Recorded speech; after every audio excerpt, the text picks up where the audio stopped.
Saya tadi terkejut pas selesai sholat. Assalamualaikum warahmatullahi wabarakatuh. Assalamualaikum warahmatullahi wabarakatuh. Pas saya tengok ada gambar, ada ustadz ganteng kali. Lama saya termenung. Yang hebat lah orang ini mengeditnya. Sampai aku pun tak kenal. Masya Allah, memang dunia internet itu penuh kepalsuan. Di masjid lain kalau kepanasan disediakan kipas angin. Kalau di sini nggak disediakan tisu.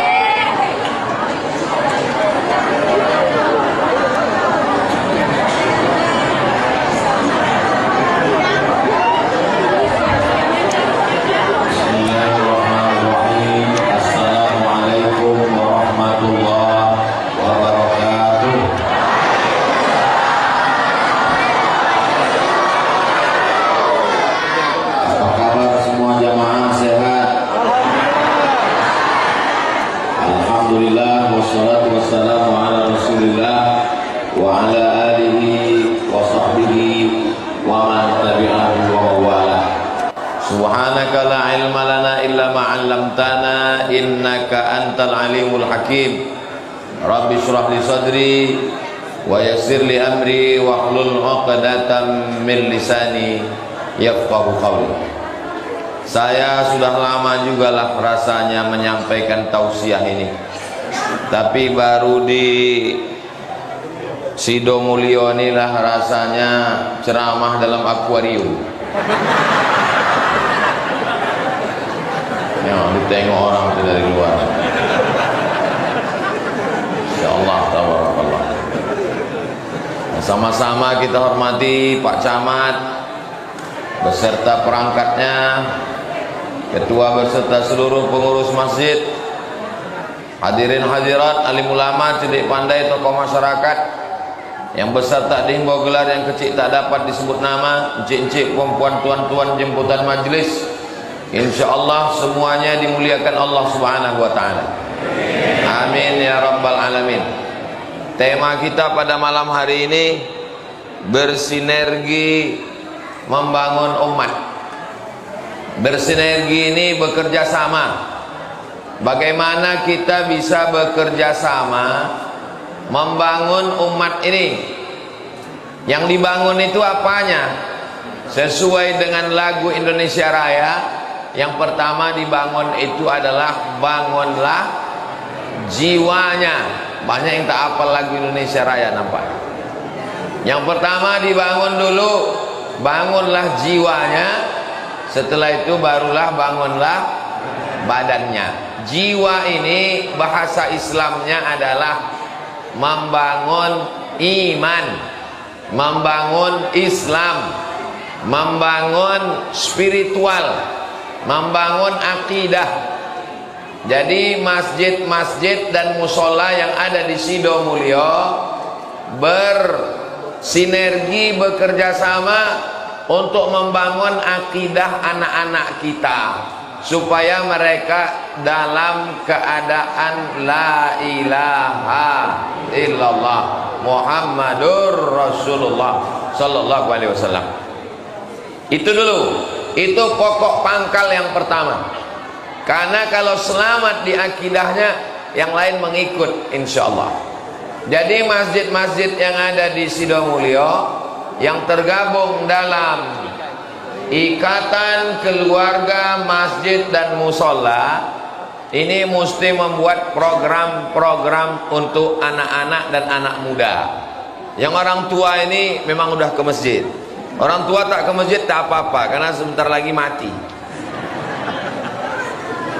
Tapi anak-anak ini kalau tidak kita galakkan untuk program ke masjid ini, dia diambil oleh warnet, diambil oleh game online, diambil oleh judi online, diambil oleh seks online, diambil oleh macam-macam online.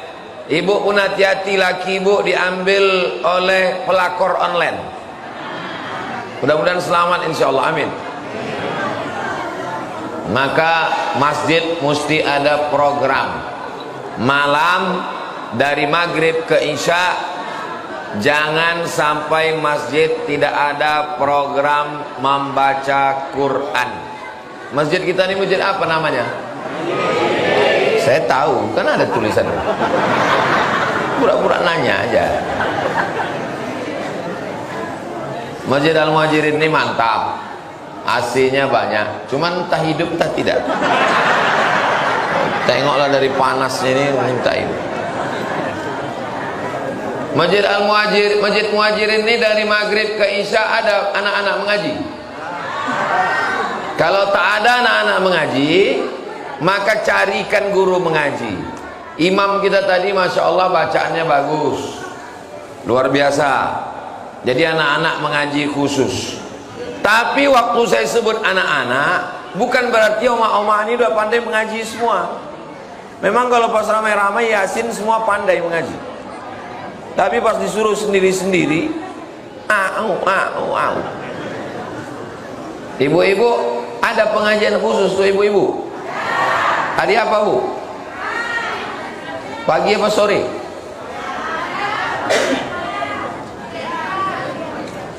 Anak-anak dari maghrib ke isya wajib, otomatis dia sholatnya 2 kali berjamaah, maghrib berjamaah, isya berjamaah. Ibu-ibu, kalau di tempat saya, ibu-ibu saya khususkan sore habis asar baca Yasin, Fatihah, Qul huwallah, Rabbil falak, Rabbin nas, pangkal Al-Baqarah, ayat kursi, ujung Al-Baqarah, tahlil la ilaha illallah, berdoa, habis itu baru pengajian. Jumat pertama akidah sifat 20, wujud qidam baqa mukhalafatu lil hawadisi qiyamuhu binafsihi wahdaniyah qudrat iradat ilmun hayat sama basar kalam. Pekan kedua hadis, saya yang mengajar. Pekan ketiga akidah. Pekan pertama akidah, kedua hadis, ketiga akhlak, keempat fikih, yang kelima baru tahsin, memperbaiki bacaan Al-Quran. Jadi yang masjid-masjid di perumahan Sidomulyo, Perumnas yang sudah ada dari maghrib ke isya ini tolong diteruskan. Siap Bapak Ibu menyuruh anak-anaknya ke masjid? Saya tanya sekali lagi, siap Bapak Ibu membawa anak-anaknya ke masjid? Ini janjinya udah diikrarkan dalam masjid. Jangan ada dusta di antara kita. Tapi walaupun kita sedang mengaji, itu kresek itu diisi juga. Yang pura-pura khusyuk, nampak lalu isi juga. Yang isi 2000 masuk surga, cuman agak lama sedikit.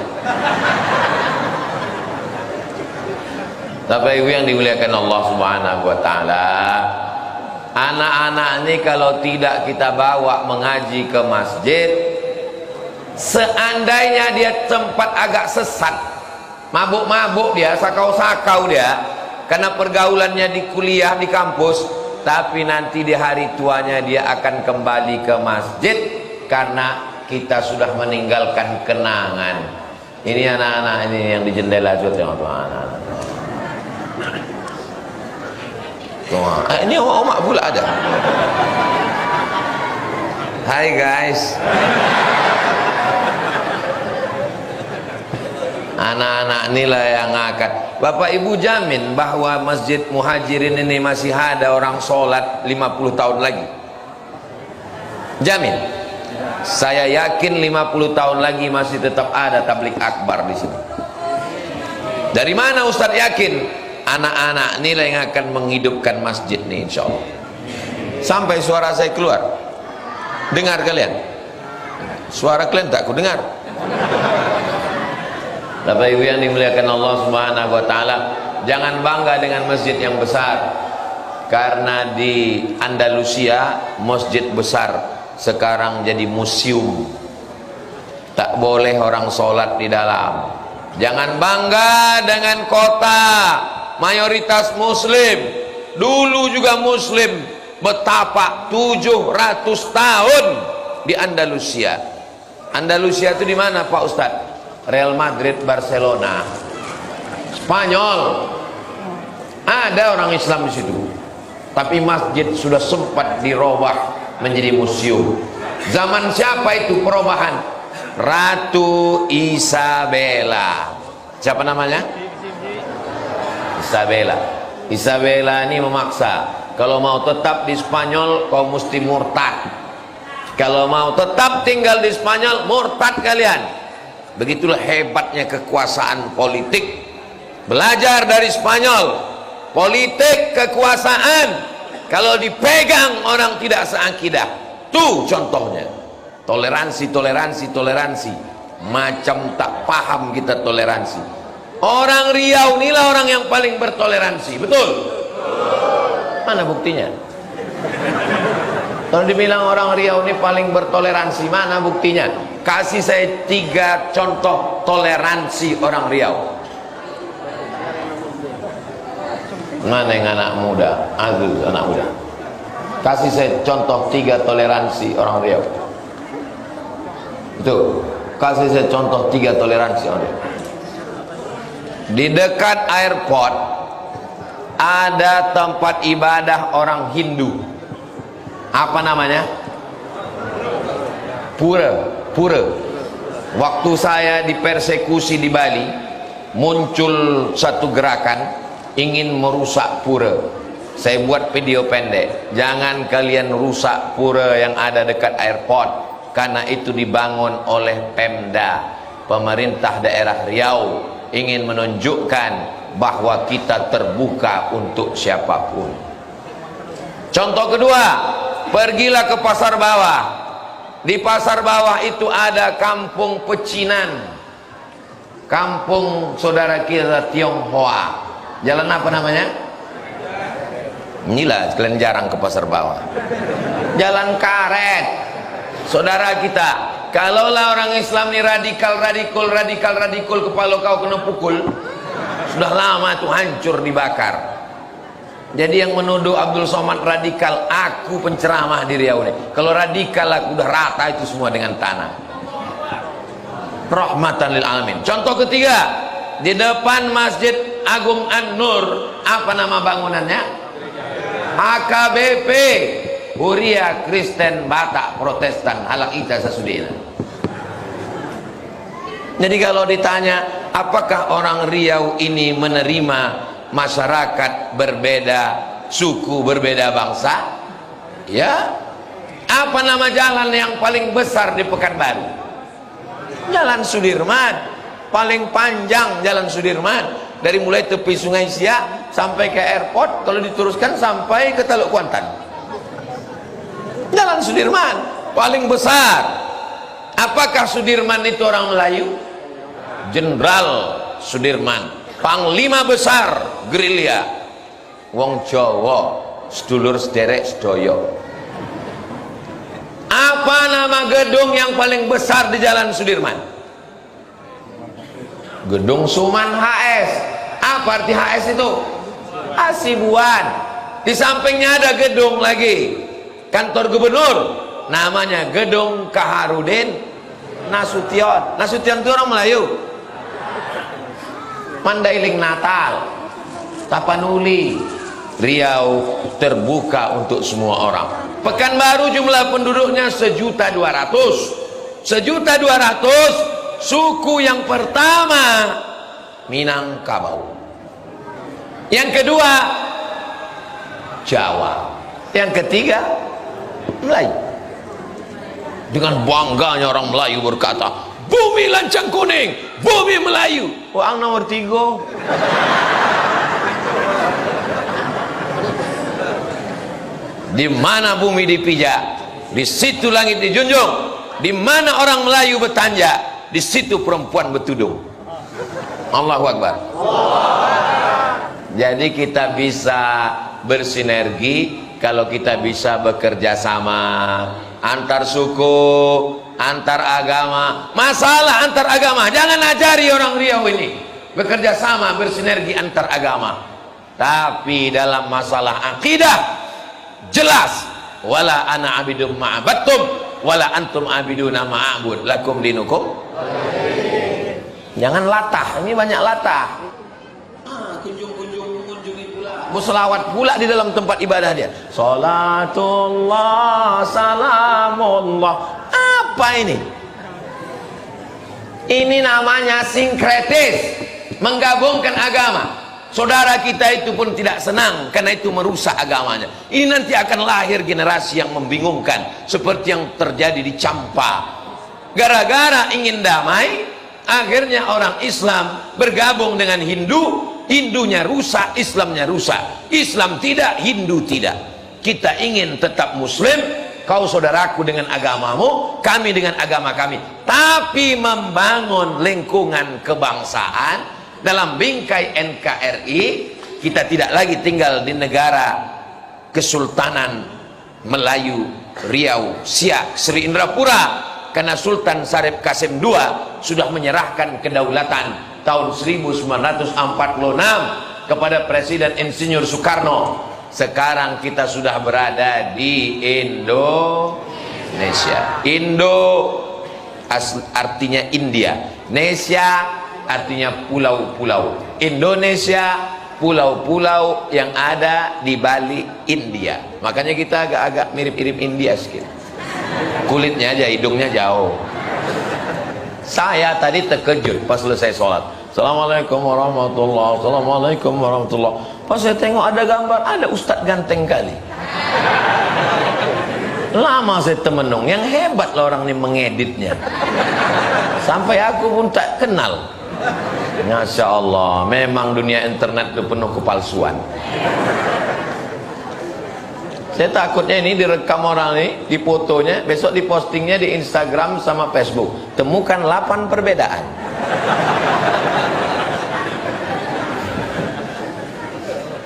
Siap jaga persatuan? Ya. Kalau beda agama di Pekanbaru, di Riau kita bisa menjaga persatuan, apalagi sesama masjid dan musola. Ini acara besar ini bisa terwujud. Ini kan karena rukun antara masjid dan musola ini kan, betul? Walaupun penetapan masjid ini memang agak lama juga saya dengar musyawarahnya. Saking cintanya masjid-masjid ini.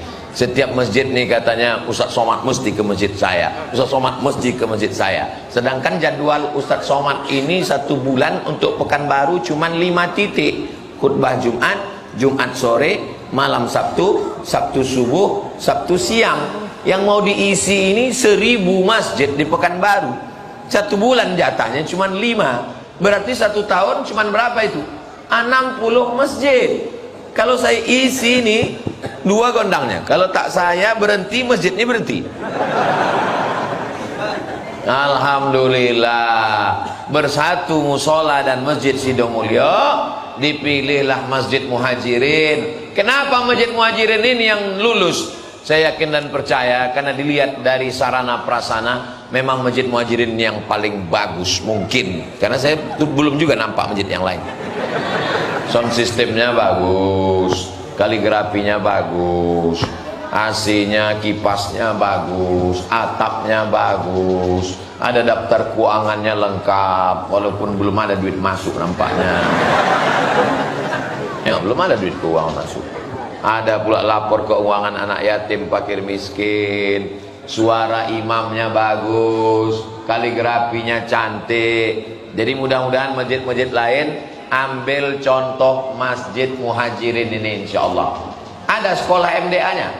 Nah, ini penting. Jangan masjid itu hanya sekedar subuh, zuhur, asar, maghrib, isya. Anak-anak sekolah di mana?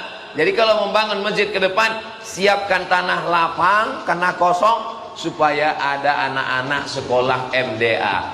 Tapi anak sekolah MDA, alah nasib MDA sekarang, hidup segan mati tak mau, macam kerakap tumbuh di batu. Tapi mau menghidupkan MDA ini mudah saja. Buatkan perda, peraturan daerah.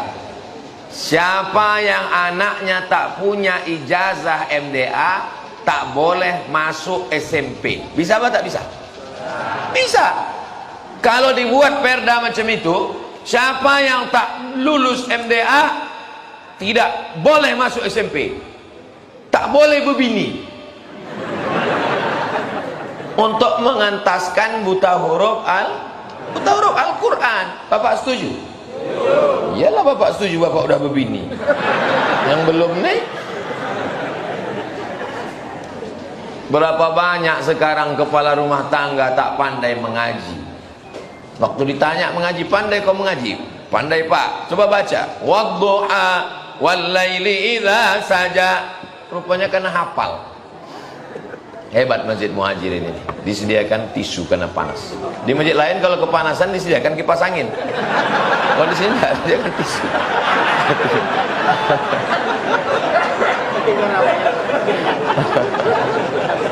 Bapak Ibu yang dimuliakan Allah, ada pula pengawalnya sebelah kanan. Pengawal pun kepanasan pergi pula ke belakang mencari kipas angin. Anak-anak jangan sampai tak mengaji, karena tanggung jawab mengaji ini tanggung jawab ayah atau ibu. Ayah, bapak hati-hati pak, bapak akan diminta tanggung jawab di hadapan Allah. Sudahkah kau ajar anakmu mengaji? Yang sudah menyerahkan anaknya ke Muhajirin, alhamdulillah. Yang belum menyerahkan, walaupun malam ini banyak yang tak datang, karena penduduk Muhajirin ini kabarnya berapa perumahan Sidomulyo nih? Hah? 5 masjid, 1 musola, penduduknya tadi 20.000 berapa? Jadi kalau 20.000 penduduknya, ini paling 10%-nya ini. Ini upil-upilnya aja bang. Artinya banyak yang tak ke masjid. Dan kalau mereka datang ke masjid, terlalu penuh masjid ini membludak. Mungkin di masjid lain, atau mereka mungkin streaming. Tapi saya yakin pesan-pesan malam ini sampai ke telinga mereka, karena mereka semuanya punya paket dan menonton channel Ustadz Abdul Somad Official. Subscribe, like, share, and comment. Salah Pak Ustadz, malam ini bukan di channel itu, ada channel baru, namanya channel Tabung Wakaf Umat. Semua duitnya untuk pesantren Yayasan Tabung Wakaf Umat, keluar dari Leton. Ingat Leton? Itu ada Simpang Bingung, tahu Simpang Bingung? Belok ke kiri sebelum pemakaman Covid, disitulah letak pesantrennya. Sebelum masuk TPU, singgah dulu ke YTWU. Kalau udah ke TPU, jangan ke YTWU lagi, karena kami tidak menerima hantu. Yang kami terima hanya manusia yang ada di situ. Oke, boleh buka handphone semuanya? Boleh, silakan buka handphone. Enggak, buka YouTube. Udah, buka YouTube. Tulis di YouTube itu Tabung Wakaf Umat. Tabung. Saya tidak ada ngajak subscribe untuk channel saya, tak ada. Channel saya itu 20 lebih subscribernya udah. Tabung Wakaf Umat. Udah dapat? Tabung Wakaf Umat. Itu dia. Subscribernya sekarang 455.000. Videonya 629. Itu dia. Video yang terakhir, ini khutbah saya tadi 3 jam yang lalu. Sudah ditonton 935 orang. Kenapa sedikit kali yang nonton? Bagi yang belum subscribe, subscribe. Saya rupanya belum subscribe. Udah aku subscribe Ustaz. Ngajak orang subscribe, rupanya kita belum subscribe. Keuntungannya, duit dari TWU ini semuanya masuk. Jadi Bapak Ibu yang menonton channel ini otomatis sudah berinfak untuk Tabung Wakaf Umat. Tabung Wakaf Umat bukan punya Abdul Somad. Kalau mati Abdul Somad, mati Ustadz Al-Nob, entah mana di antara kami ini yang duluan, terserah Allah SWT. Kami tak ada meminta. Ustadz Al-Nob tak pernah berdoa, ya Allah matikan Ustadz Somad dulu, tak pernah. Saya pun tak pernah begitu. Kami selalu berharap bersama kami di YTWU mudah-mudahan bisa bertetangga di surga. Bapak-bapak ikut juga, cuman agak lama sedikit. Insya Allah kita bersama dengan Nabi Muhammad SAW.